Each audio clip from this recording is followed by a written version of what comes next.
Abra sua Bíblia no Evangelho de João, capítulo 5, verso 19 a 47. Nós vamos estar hoje expondo esse texto aqui. É um texto longo, mas muito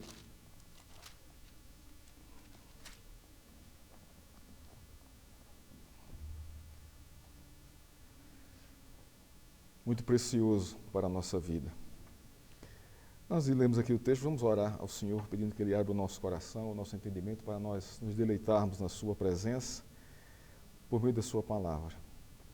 Senhor, estamos diante agora, Senhor, da Tua palavra, e pedimos que o Senhor tenha misericórdia de nós, abra o nosso entendimento, para nos alegrarmos no Senhor, por meio da Tua palavra, Senhor, para conhecermos mais do Teu coração, para quebrantar-nos, Senhor, na Tua misericórdia e na Tua graça. Ó Deus, tem misericórdia de nós. Ajuda-nos.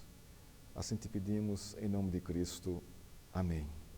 João capítulo 5, verso 19 ao verso 47. Diz assim a palavra de Deus. Eu vou ler aqui na minha versão, a versão NAA, Nova Almeida Atualizada. Vai estar um pouco diferente da sua, mas não é tão diferente. Apenas ela adaptaram melhor aqui o português, né, e a sua concordância. Então Jesus lhe disse: em verdade lhes digo que o Filho nada pode fazer por si mesmo, senão somente aquilo que vê o Pai fazer. Porque tudo o que este fizer, o Filho também faz. Porque o Pai ama o Filho e lhe mostra tudo o que faz. E maiores obras do que esta lhe mostrará, para que vocês fiquem maravilhados. Pois assim como o Pai ressuscita e vivifica os mortos, assim também o Filho vivifica aqueles a quem quer. E o Pai não julga ninguém, mas confiou todo o julgamento ao Filho, para que todos honrem o Filho, assim como honram o Pai. Quem não honra o Filho, não honra ao Pai que o enviou. Em verdade, lhes digo, quem ouve a minha palavra e crer naquele que me enviou, tem a vida eterna, não entra em juízo, mas passou da morte para a vida. Em verdade, lhes digo que vem a hora, e já chegou, em que os mortos ouvirão a voz do Filho de Deus, e os que ouvirem viverão.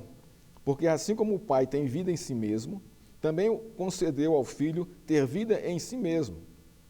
E lhe deu autoridade para julgar, porque é filho do homem. Não fiquem maravilhados com isso, porque vem a hora em que todos os que se acham nos túmulos ouvirão a voz dele e sairão. Os que tiverem feito bem para a ressurreição da vida e os que tiverem feito mal para a ressurreição do juízo. Eu nada posso fazer por mim mesmo. Assim como ouço, julgo. O meu juízo é justo, porque não procuro a minha própria vontade e assim daquele que me enviou. Se dou testemunho a respeito de mim mesmo, o meu testemunho não é verdadeiro. Outro é o que dá testemunho a respeito de mim, e sei que o testemunho que ele dá a respeito de mim é verdadeiro. Vocês mandaram mensageiros a João, e ele deu testemunho da verdade. Eu, porém, não recebo testemunho humano, mas digo essas coisas para que vocês sejam salvos. João era a lâmpada que estava acesa e iluminava, e por algum tempo vocês quiseram se alegrar com a sua luz. Mas eu tenho maior testemunho que o de João, porque as obras que o Pai me confiou para que eu as realizasse, essas que eu faço, testemunham a meu respeito, de que o Pai me enviou. O Pai que me enviou, esse mesmo é o que tem dado testemunho de mim. Vocês nunca ouviram a voz dele, nem viram a sua forma. Também não tem a palavra dele permanente em vocês, porque não creem naquele a quem ele enviou. Vocês examinam as Escrituras, porque julgam ter nela a vida eterna, e são elas mesmas que testificam de mim. Contudo, vocês não querem vir a mim para ter vida. Eu não aceito glória que vem de pessoas. Sei, entretanto, que vocês não tenham o amor de Deus em vocês. Eu vim em nome de meu Pai e vocês não me receberam. Se outro vier em seu próprio nome, vocês certamente o receberão. Como podem crer vocês que aceitam a glória um dos outros e não procuram a glória que vem do Deus único? Não pensem que eu os acusarei diante do Pai. Quem acusa vocês é Moisés, em quem puseram a sua esperança. Porque se vocês de fato crescem em Moisés, também creriam em mim, pois ele escreveu a meu respeito. Se, porém, não creem nos escritos dele, como crerão na minha palavra? É um texto bastante longo, né? Mas todo conectado aqui com o discurso de Jesus Cristo, né? O Evangelho de João, irmãos, é conhecido como o Evangelho dos sinais. Este Evangelho está dizendo, ou está nos dizendo, a encarnação, crucificação, ressurreição e a exaltação de Cristo são os maiores sinais da misericórdia de Deus dado para a humanidade em pecado. Seus leitores devem crer em Jesus, ou seus ouvintes. O apóstolo João nos diz: Jesus realizou na presença dos seus discípulos muitos outros sinais que não estão registrados nesse livro, mas estes foram escritos para que vocês creiam que Jesus é o Cristo, o Filho de Deus, e crendo, tenham vida em seu nome.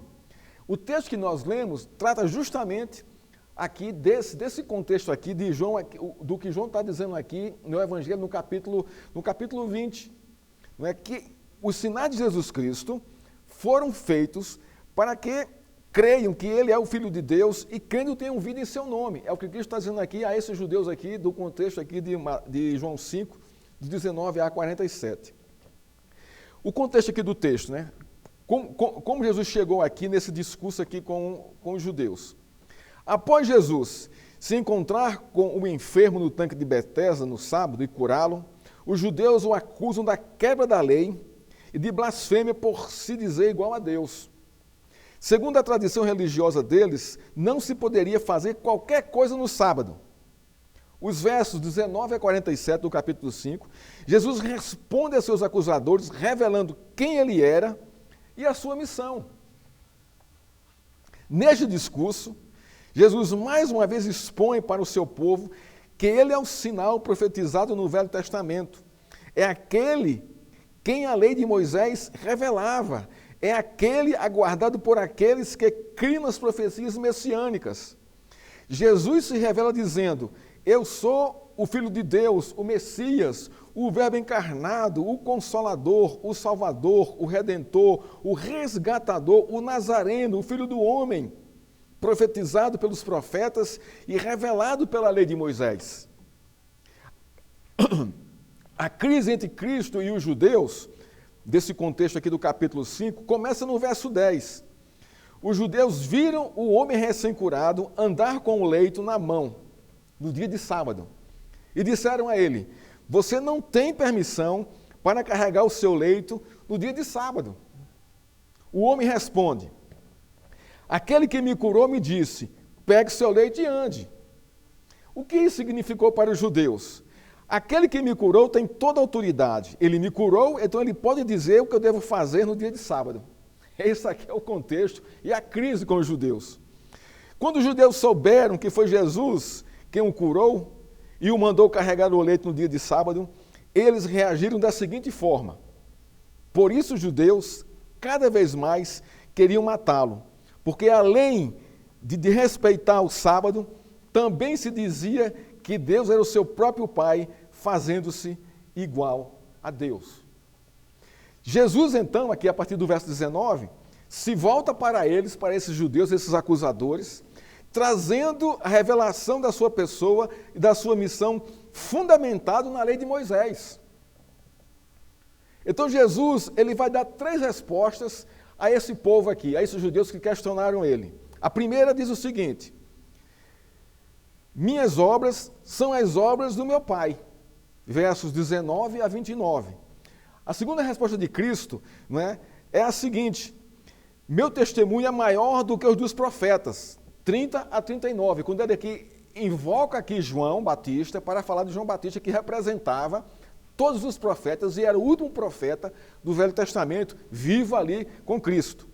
E a terceira resposta de Cristo para esses judeus é a seguinte: Examinai as Escrituras, elas testificam de mim.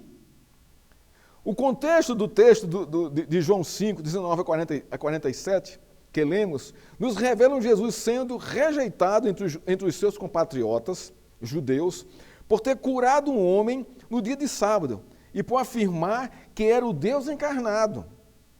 O que está por trás dessa rejeição era a religiosidade e o desejo da manutenção do poder das lideranças religiosas locais.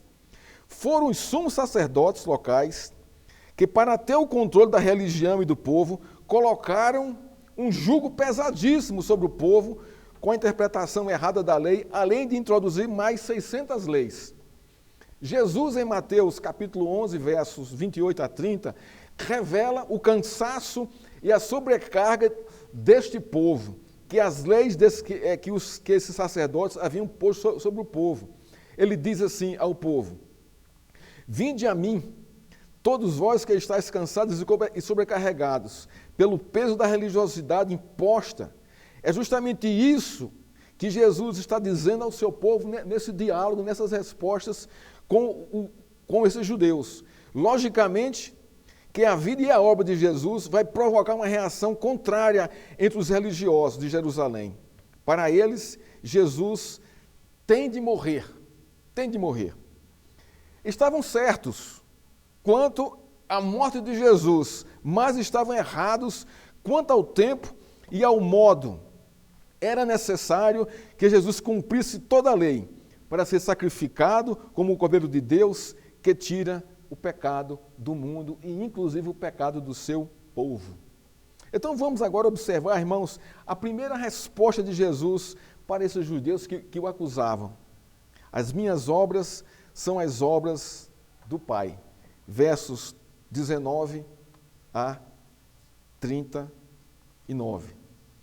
Não é sem motivo que o apóstolo João, no início do seu evangelho, escreve: Jesus estava no mundo, o mundo foi feito por ele, por meio dele, mas o mundo não o conheceu. Veio para o que era seu e os seus não o receberam. O que vemos nesse contexto aqui do capítulo 5 do Evangelho de João é a realidade exposta, né, da rejeição no começo da obra de Cristo, da sua missão. Isto é, a pessoa de Jesus e a sua obra seriam rejeitadas pela grande maioria da sua nação. Se há uma rejeição a Cristo, se rejeita a Deus. A mesma coisa. A primeira resposta de Jesus aos judeus é: eu e o Pai somos um. As obras que eu faço são as obras que meu Pai também faz. E a razão para isso acontecer é que o Pai ama o Filho e lhe mostra tudo o que faz. E maiores obras do que esta lhes mostrará, para que vocês fiquem maravilhados e creiam. Então aqui Jesus se coloca aqui como o próprio Deus, fazendo essas obras. Jesus se coloca aqui para os judeus como aquele que curou aquele homem no tanque de Betesda, a qual vocês o reprovaram por levar o leito no dia de sábado, não é? É Deus, porque aquela era a obra de Deus, e eu fiz a obra dele. Que maiores obras são estas que Deus mostrará ao povo judeu e ao mundo? As maiores obras são aquelas maiores que é o sinal da cura do homem do tanque de Betesda, conforme o contexto. As maiores obras, as maiores de todas as obras de Deus no contexto dos evangelhos são a crucificação, a ressurreição e a exaltação de Cristo. Essas eram as maiores obras que Cristo estava falando para o seu povo, para aqueles judeus que o censuraram. Na crucificação está exposta a graça salvadora de Deus aos homens. Cristo é o Cordeiro de Deus, imolado, morto em favor do pecador, em favor também do seu povo. Na ressurreição está exposta a justificação de Deus em Cristo para o pecador salvo. Cristo é aquele que justifica o pecador diante de Deus por meio do seu sacrifício da cruz e da sua ressurreição. E na exaltação, Cristo recebe todo o poder para governar todas as coisas. Seu sacrifício foi pleno e completo e perfeito. Ele agora é o Senhor dos senhores, o Rei dos reis. Ele é o soberano do universo. A resposta de Jesus aos judeus tinha pelo menos 6 revelações claras acerca de si mesmo. É a sua primeira resposta. Primeira, eu e o Pai somos um. Isto é, eu sou o Deus Salvador, o Messias enviado pelo Pai, prometido a esta nação. Versos 19 a 20. 2. Eu sou a ressurreição e a vida. Versos 21. 3. Eu sou o Salvador e a luz dos pecadores. Versos 22 e 27. Eu sou a vida eterna. Quem crê em mim tem vida eterna. Verso 34. 5. A hora de ouvir o Filho de Deus e de se arrepender dos pecados já começou. Verso 25. A hora da ressurreição de todos está chegando. Os que fizeram boas obras para a ressurreição da vida. Os que praticaram mal para a ressurreição do juízo. Irmãos, Jesus está se expondo, assim como ele amou aquele homem do tanque de Betesda, ele está aqui amando agora os seus compatriotas, porque o homem do tanque de Betesda também era judeu, como esses aqui que o questionam, que não creem nele, que querem matá-lo. E ele pergunta, quando expõe, qual é a razão para que vocês me matem? Porque eu fiz bem ao homem no dia de sábado? Lembrando, irmãos, que as obras são a evidência da verdadeira fé em Cristo. Quando fala da ressurreição, aqueles que fizeram as boas obras vão para a ressurreição da vida. Então, essas boas obras, que está aqui vinculada à ressurreição, são a evidência da verdadeira fé em Cristo.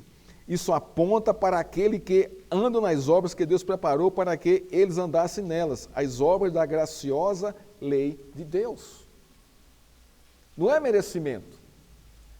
A ressurreição não é merecimento. Nada disso. Mas é para aqueles que são vocacionados, chamados por Cristo, que testemunham a sua graça, que testemunham a sua pessoa para os outros, para o mundo.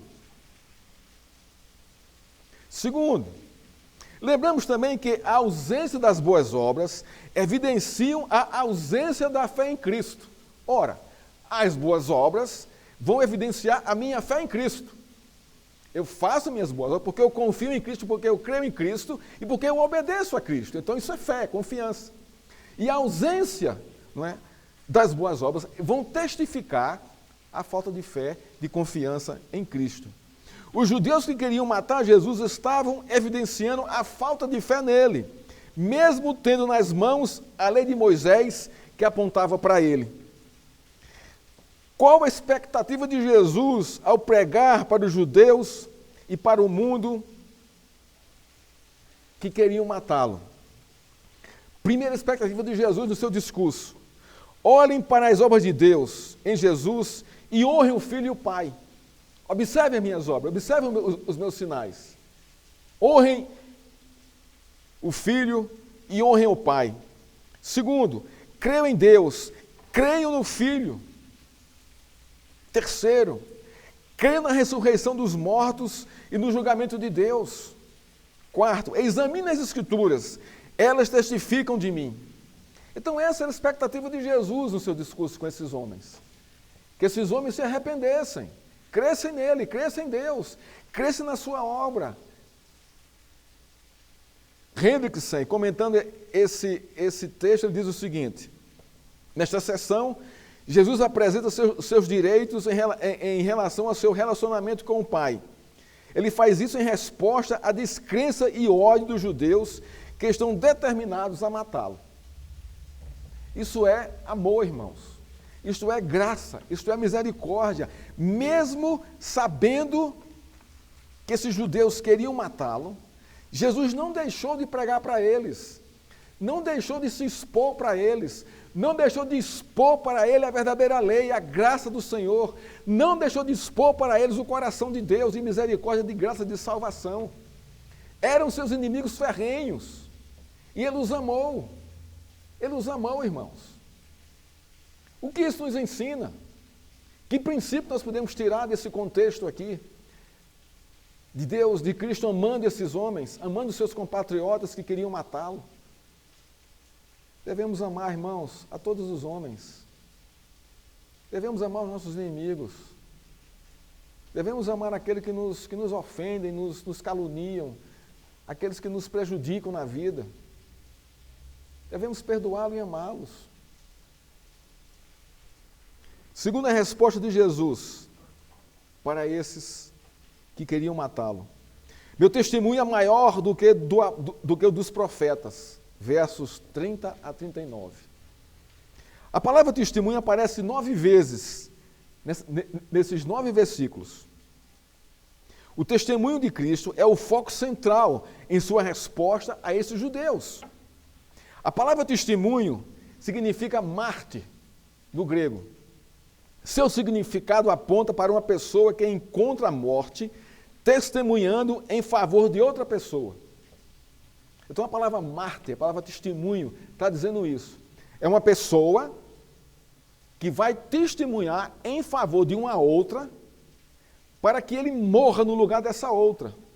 Para que ele leve sobre si a condenação dessa outra. Isso é um mártir, isso é uma testemunha. Não é? No caso do texto, Jesus é a testemunha perfeita. É aquele que encontra a morte por testemunhar Deus diante dos pecadores com o objetivo de salvá-los. Por isso que seu testemunho é maior do que o de João Batista. Jesus faz a memória no contexto aqui dos versos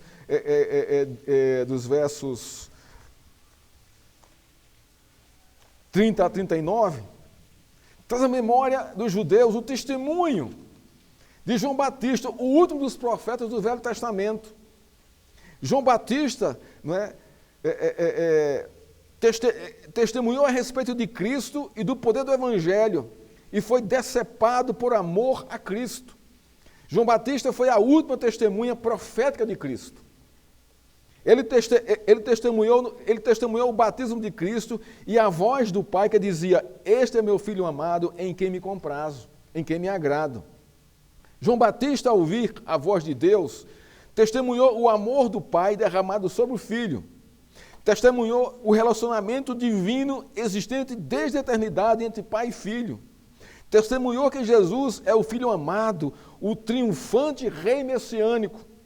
Testemunhou que Jesus, como humilde servo de Deus, cumpriu a lei em favor, né, de salvar a sua nação e de salvar o mundo dos seus pecados.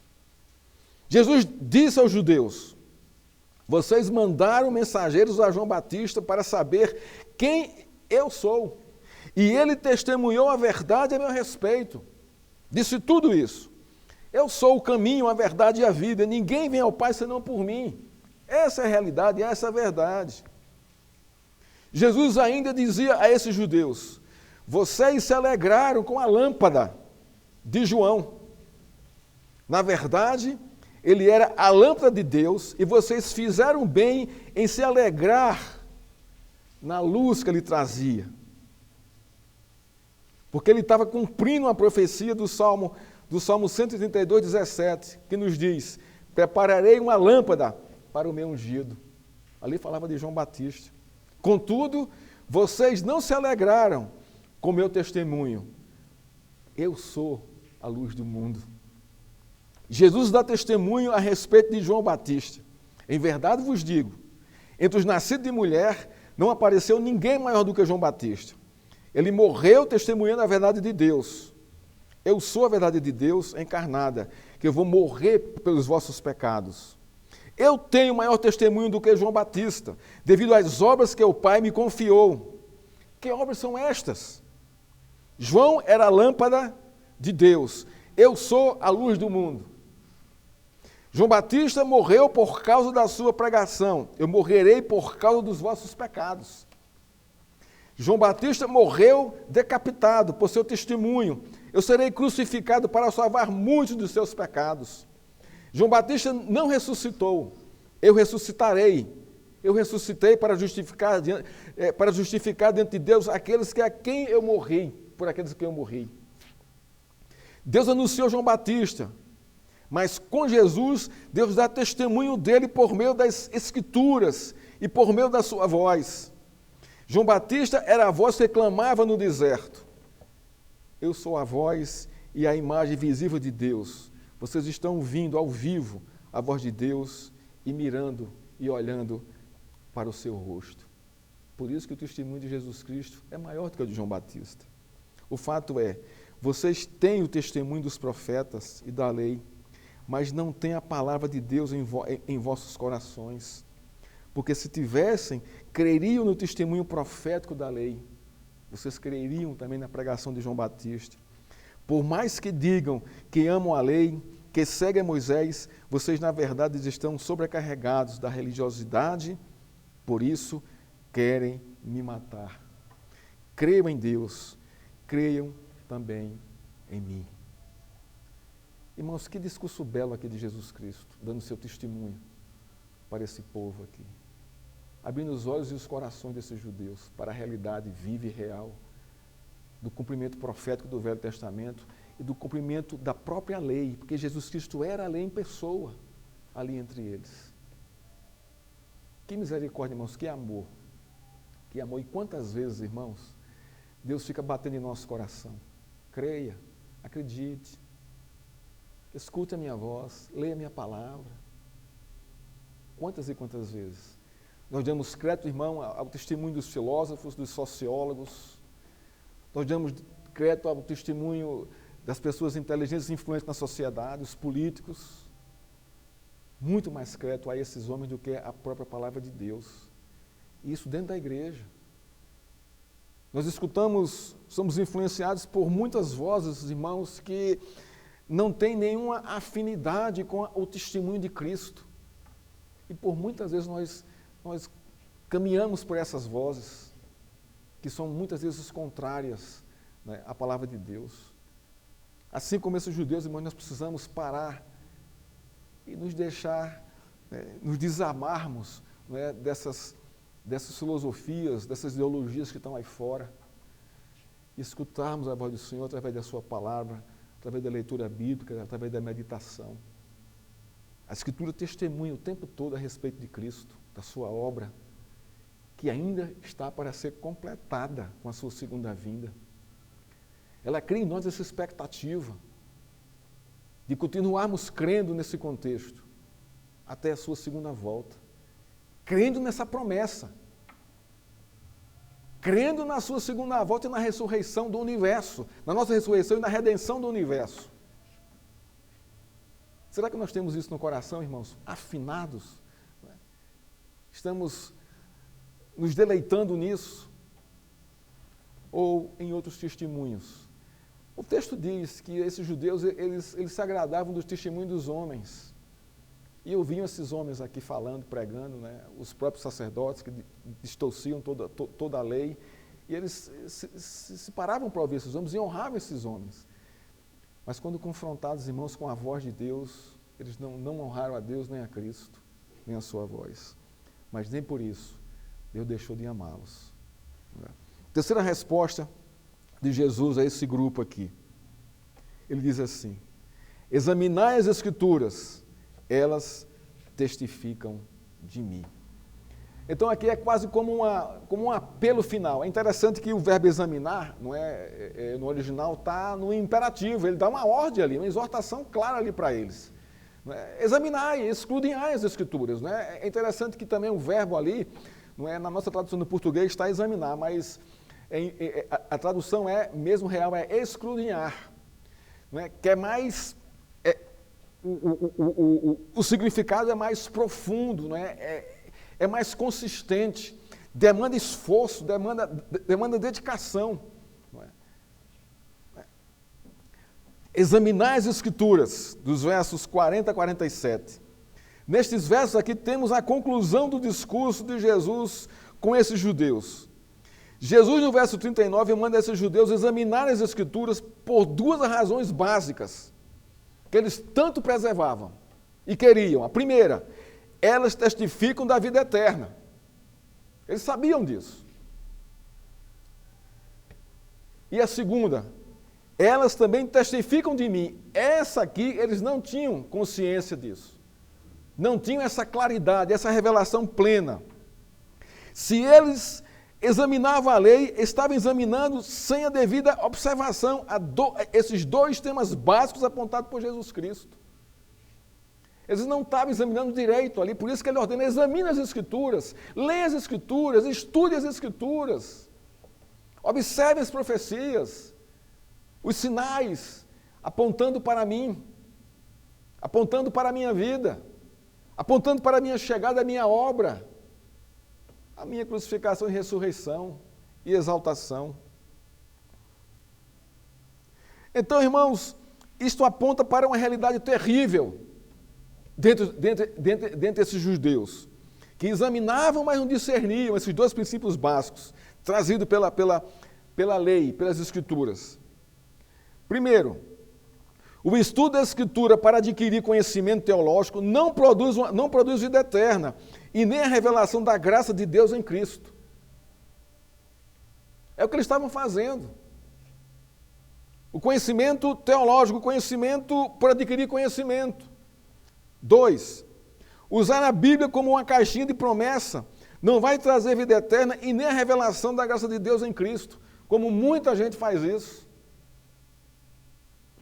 Só cai nas promessas, as promessas boas, que têm a ver com a minha prosperidade, que tem a ver com o meu conforto, a minha alegria, que tem a ver com a minha promoção, que tem a ver com elevar o meu ego, satisfazer o meu ego. 3. Usar a Bíblia aberta em casa, como no Salmo 91, não vai trazer vida eterna e nem a revelação da graça de Deus de Cristo para ninguém, como muita gente faz também. Tem a Bíblia em casa, abre no Salmo 91, que é o Salmo de proteção, e aí se acha que está seguro. A Bíblia virou um amuleto. Para esses judeus aqui, irmãos, a lei virou um amuleto. Virou uma regra, né? Uma regra formal para caracterizar a espiritualidade. Jesus exorta os judeus, trabalhem com afinco para conhecer as Escrituras, mas eles não querem ter esse trabalho, por isso desconhecem o Messias e queriam matá-lo. Jesus diz a ele, quem acusa vocês, no verso 45, é Moisés, em quem puseram a sua esperança. O que é que ele está dizendo aqui? Moisés representava quem? A lei. Então, quem acusa vocês do pecado que vocês estão cometendo aqui é a própria lei que vocês tanto preservam e adoram e querem. Isto é, a própria lei estava acusando os judeus, pois se de fato eles crescem em Moisés, teriam logicamente de crer em Cristo, pois Moisés apontava para Cristo, o Pentateuco todo apontava para Cristo. Essa aqui, irmãos, é a verdade. Qual era a acusação da lei para esses judeus? Era a incredulidade deles. A lei acusava esses judeus que estavam acusando Jesus, que queriam matá-lo, de incrédulos. Vocês são incrédulos, porque vocês têm acesso à lei, têm acesso a Moisés e não creem em nenhum nem outro. A incredulidade do judeu o impediu de examinar minuciosamente a Escritura, de crer na lei, de crer em Cristo, de crer nos sinais, nas palavras de Jesus, de desfrutarem do amor de Deus no coração. Essa é a realidade, irmãos. Essa é a realidade. O grande perigo, irmãos, para o cristão não é a perseguição, não são as tentações, não é o diabo, mas é cair no engano de quem não precisa estudar a Escritura minuciosamente. Esse, para nós, é o maior perigo, irmão, de todos eles, porque tudo que é engano vai chegar em nossa mente.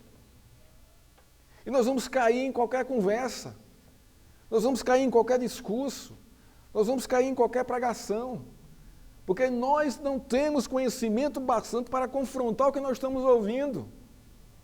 E aí nós nos entregamos a tudo, como se tudo fosse verdade, quando não é verdade. Então, o grande perigo para nós hoje, irmãos, é cairmos no engano de que não precisamos estudar as Escrituras, nem lê-la, nem meditar nela. Esse é um engano terrível, porque vai atrofiar o nosso crescimento, vai atrofiar a nossa comunhão com o Senhor Jesus Cristo, vai atrofiar, irmãos, a nossa fé, a nossa confiança nele. O grande perigo para o cristão é ter seu pastor como herói, como o iluminado, como o ungido do Senhor e colocar nele toda a sua esperança e não em Cristo. Como muitos fazem, irmãos. Como muitos fazem. Isso é um grande perigo para mim e para você, irmãos. Idolatrarmos esses homens. Idolatrarmos os pastores, seja lá quem for. Eles não podem tomar o lugar de Cristo. Por isso que temos que examinar as Escrituras. O grande perigo para o cristão é ele cair na religiosidade dominiqueira, achando que isto é suficiente para ter comunhão com Cristo. É outro perigo terrível para mim e para você. Eu só vou à igreja domingo à noite, assistir o culto e venho para casa. E de segunda a sábado, não abre as Escrituras, não lê a Bíblia, não participa da programação da sua igreja durante a semana. E você acha que isso está muito bom. Não está, irmãos, não está bom isso aqui, é um perigo terrível.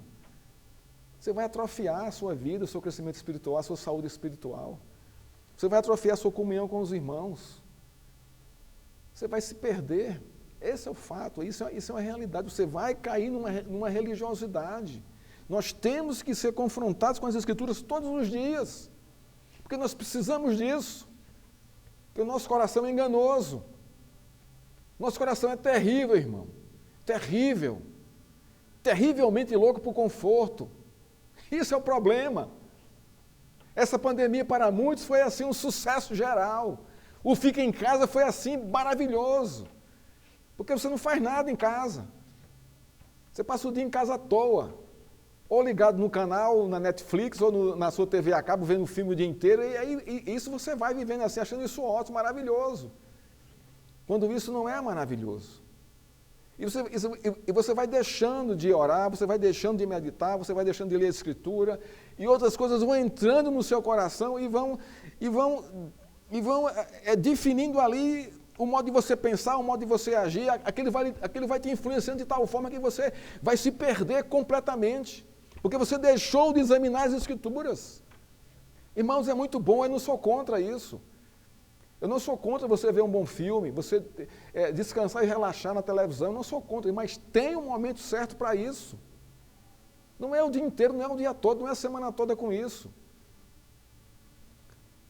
O grande perigo para o cristão é ele achar que a Bíblia está caduca e precisa de nova interpretação. Como muita gente pensa isso. Não, pastor, foi escrito naquela época, nós estamos no século XXI, muita coisa mudou, então ela precisa ser reinterpretada, e isso está acontecendo hoje em nosso meio. Uma nova reinterpretação das Escrituras. Irmãos, o que tem saído de heresia desse contexto é um absurdo.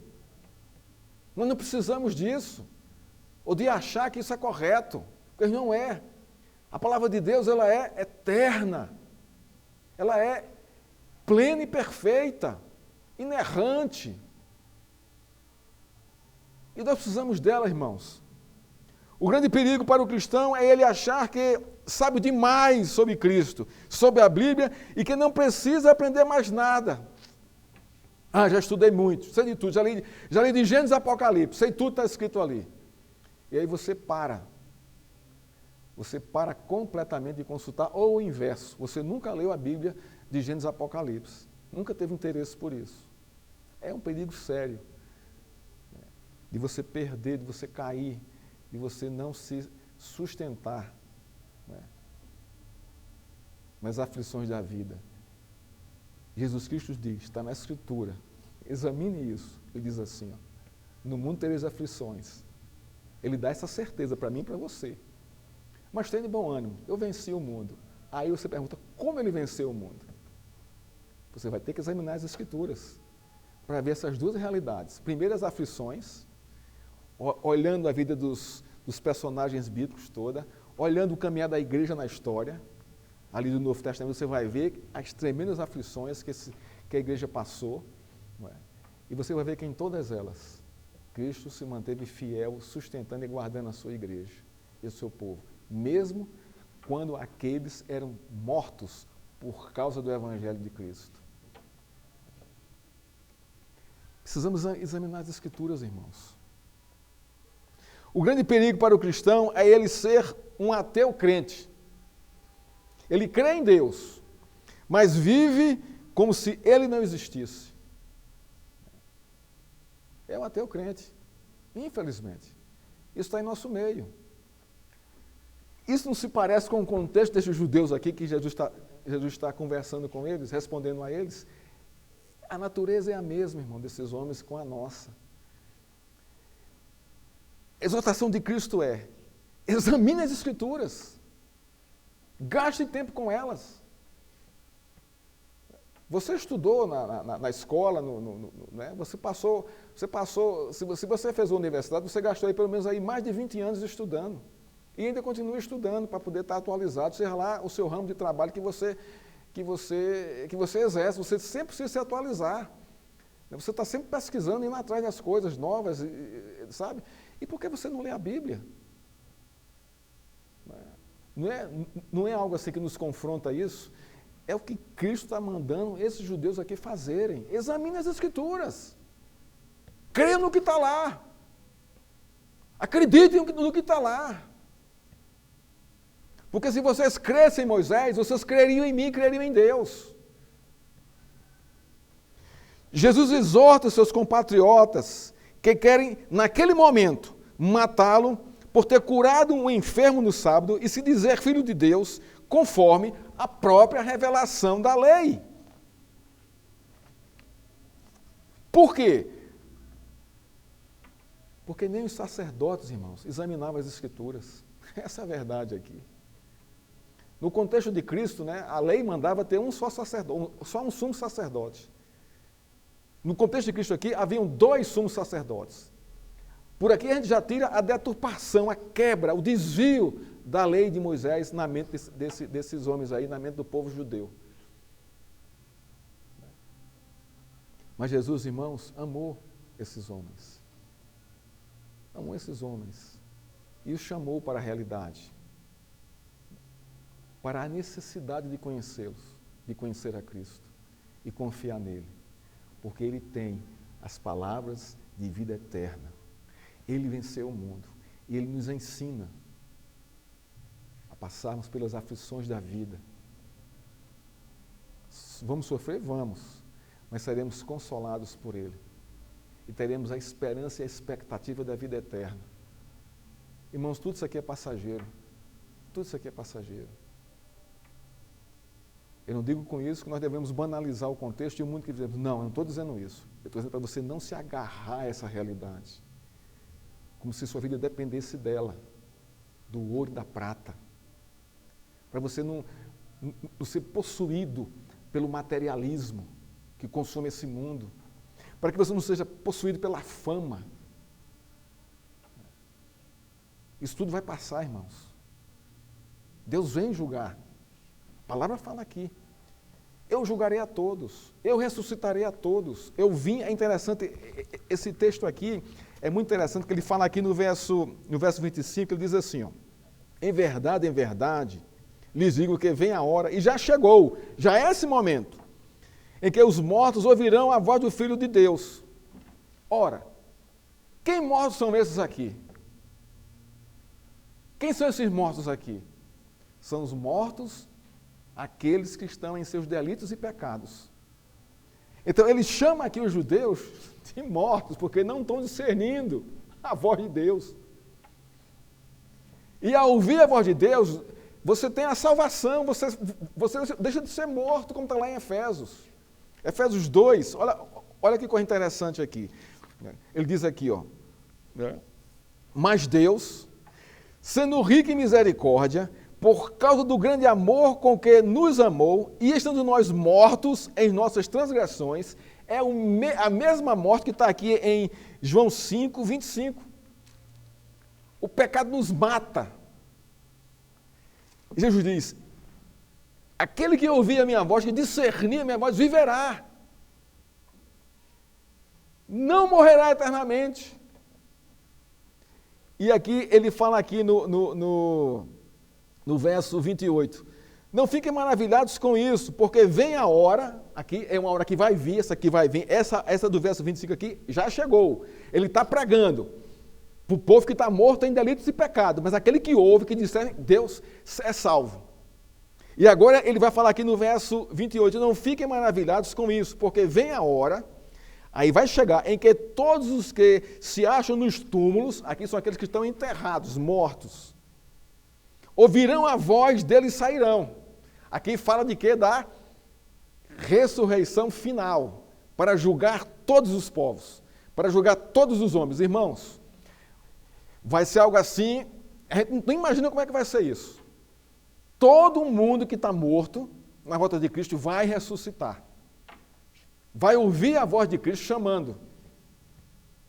E vai se postar diante dele. Ele diz aqui, vamos lá. Ouvirão a voz dele e sairão. Os que tiverem feito bem, os que tiverem feito o bem para a ressurreição da vida. Que bem? O bem de ouvir a Deus e viver segundo a sua palavra. E vai falar aqui, e os que tiverem praticado o mal, aqueles que rejeitaram a Cristo para a ressurreição do juízo. É isso que nos aguarda. Mas como é que eu vou saber disso aqui? Se eu escudriñar, se eu estudar as Escrituras, para ter esperança da vida eterna, para ter a certeza de que, mesmo morrendo nesse contexto aqui hoje, eu vou estar com Cristo.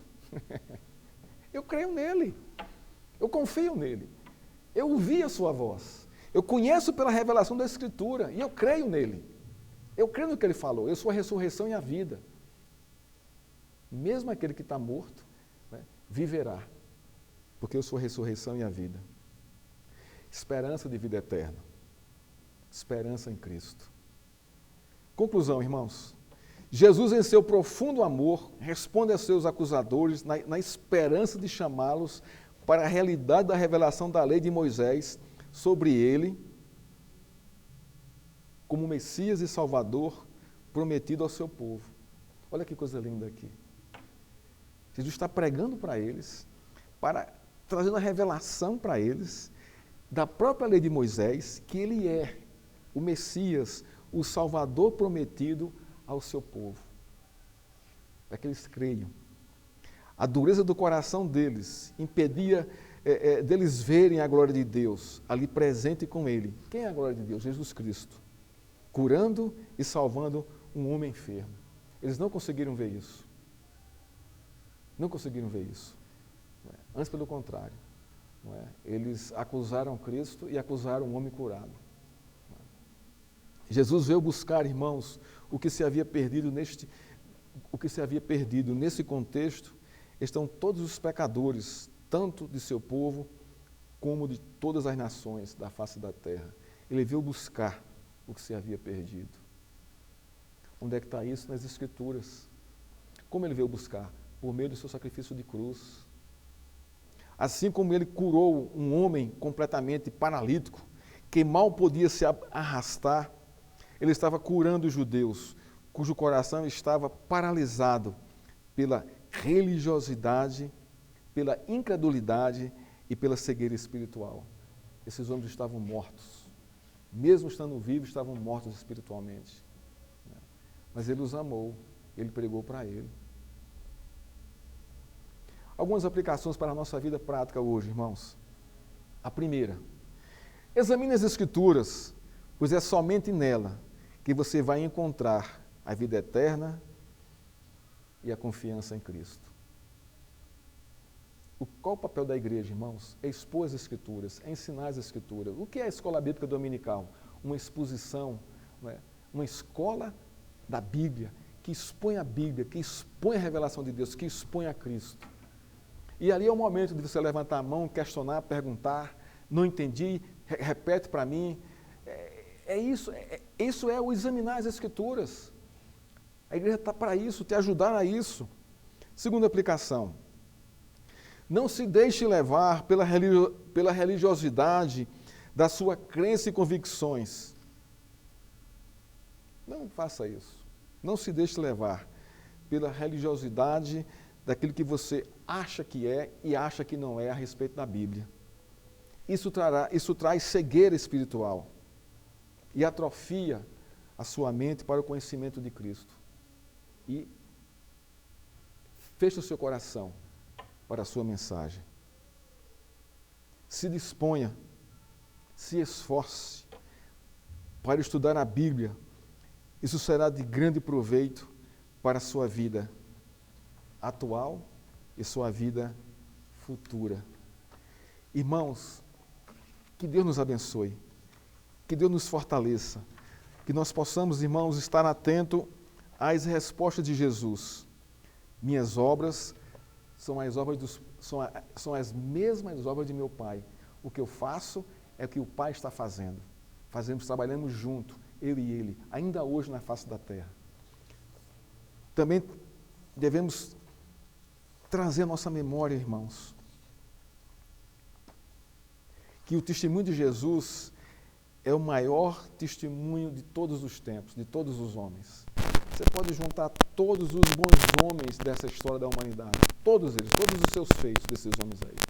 O testemunho de Cristo é maior do que todos eles, porque nenhum desses homens morreu pelo seu pecado, morreu pelo meu pecado. Nenhum deles foi sacrificado para isso.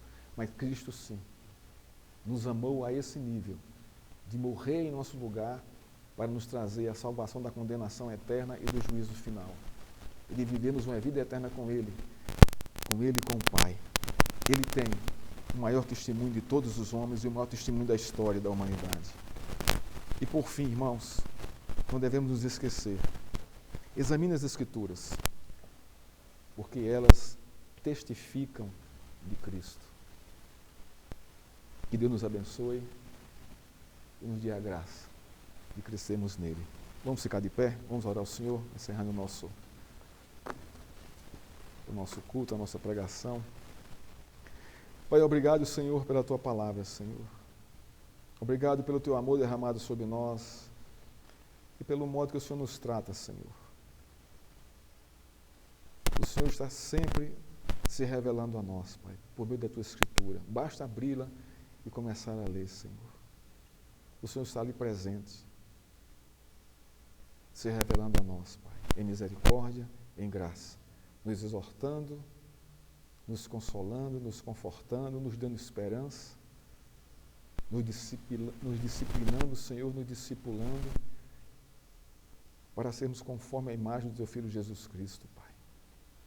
Obrigado, Senhor, porque o Senhor é um Deus que dialoga, que conversa, que traz a verdade, que confronta a nossa natureza e que nos ajuda a ver, Senhor, em nós o nosso pecado e a necessidade da Tua graça, da Tua mão, Senhor, nos ajudando, Senhor, a viver nesse mundo. Obrigado, Senhor, pela Tua palavra, Senhor, por essa bênção maravilhosa em nosso meio, pelo acesso que temos a ela, Senhor. Nós Te louvamos em nome de Cristo. Amém. Que a graça do nosso Senhor e Salvador Jesus Cristo, que as doces consolações do Deus Pai Todo-Poderoso e que o poder do Espírito Santo esteja com todo o povo de Deus, espalhado pela face dessa terra, agora e até a volta de Cristo Jesus. Amém.